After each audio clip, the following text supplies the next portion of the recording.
প্রাণে বাঁচতে চাইলে লকারটা খুইলা দে। আমার তো প্রাণের কোনো মায়া নাই, কারণ আমি পরের বাড়ির বউ। পরের বাড়ির বউ? আমি সারাদিন অনেক কাজ করি, কিন্তু জীবনে এই শাশুড়ির মনটা আমি পাই না। তোর শাশুড়ি এরকম? কারণ কি জানেন, আমি পরের বাড়ির বউ। আরে এই যে পিছে দেখতেছে ননদটা বই রয়েছে, বিয়ার বয়স কিন্তু হয়ে গেছে, বিয়া করে না, কারণ আমার জ্বালানি লাগবো না।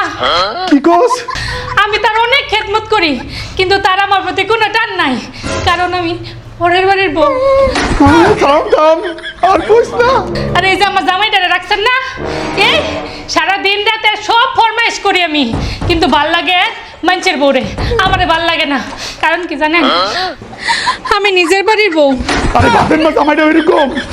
পরের বাড়ির বউরা সারা দিন রাত যত যাই করুক, তাদের কারোরই মন জয় করতে পারে না, কারণ তারা আরেকজনের মেয়ে। তোর কান্না তোর ভালো লাগতেছে না? আপনি আমার যা খুশি তা করেন, আমার কোনো দুঃখ নাই, কি? আমার প্রাণের কোনো মায়া নাই, কারণ আমি পরের বাড়ির বউ। আরে আমার আর ভালো লাগতেছে না। আয় তোরে আমি লইয়া যা।